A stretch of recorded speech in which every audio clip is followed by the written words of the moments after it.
Welcome to day 10 of our Advent Devotional series. Today we look at the name Bread of Life. Good morning. Are you hungry? Perhaps you've had breakfast. Perhaps you're not hungry at all. Perhaps, though, there is a deeper hunger in you. Perhaps, a little bit like me, you're hungry for rest. Certainly at this time of year, I am really ready for rest. I just want this treadmill to stop. I just want some peace.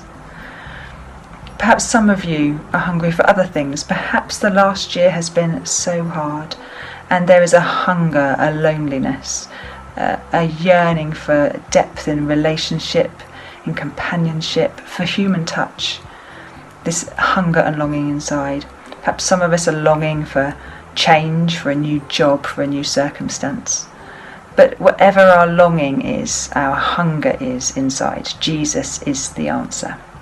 And we're going to find out this in John chapter 6, where Jesus calls himself the bread of life. Reading the whole of John 6 would be so helpful, and it is a really useful way to really see the fullness of this claim that Jesus makes about himself. So we're going to do together a little bit of a whistle-stop tour, missing out several bits, but a whistle-stop tour of John chapter 6 as we explore this claim of Jesus. So there are thousands of people following Jesus at this point. They've seen him do many healings and miraculous signs, and so they're following him and they're interested in him. And it's at this point that Jesus feeds them all. They are hungry and Jesus feeds them. He has just 2 fish and 5 small barley loaves, and with this small amount of food he feeds thousands of people. Not just feeds them, but feeds them until they are full. And there are leftovers. So even though I'm sure there are times when we've all been really full after a meal and thought to ourselves, I don't think I'm ever going to be able to eat again. Regardless of how full they were, the next day, predictably, they're hungry again. And so they go in search of a bread man. And when they find him, Jesus tells them off. He knows that the only reason that they're following him is because they've had their fill, their bellies were full, not because they've understood the signs that he's done. So he teaches them, do not work for food that spoils, but for food that endures to eternal life, which the Son of Man will give you. And that's from verse 27 in chapter 6. So they asked him, what must we do to do the work that God requires?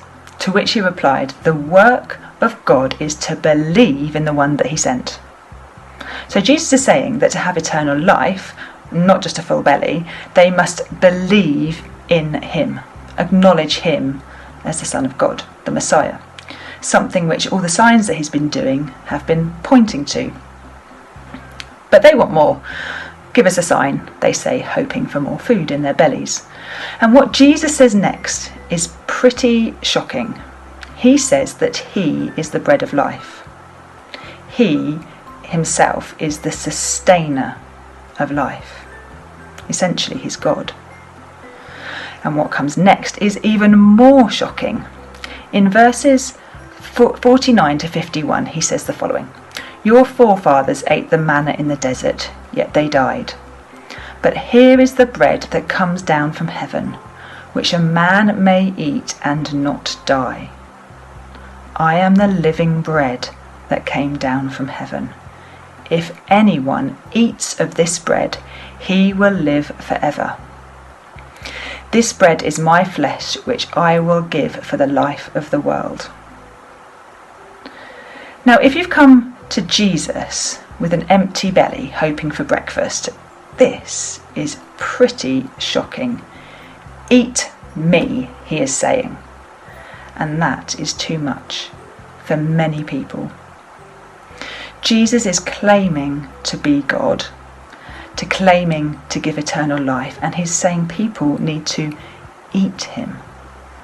As verse 66 tells us, many turn away. All they want is breakfast. But some stay. And Jesus asks his disciples, "You do not want to leave me too, do you?" And Peter replies, "Lord, to whom should we go? You have the words of eternal life. We believe and know that you are the Holy One of Israel."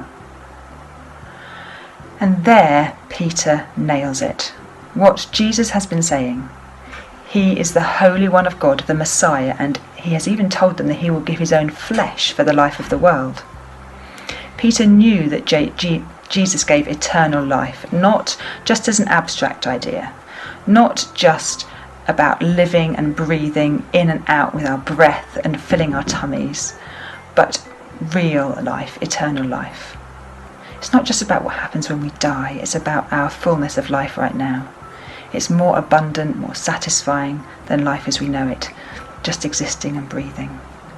Jesus satisfies our longing, our emptiness, our hunger, the emptiness that feels like loneliness, busyness, hopelessness.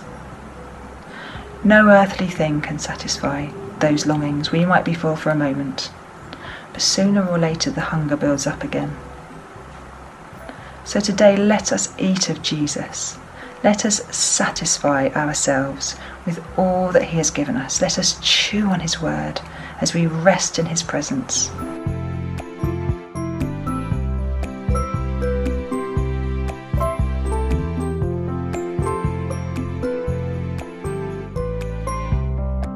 We hope you enjoyed today's devotional. Tune in tomorrow for more in our Advent series.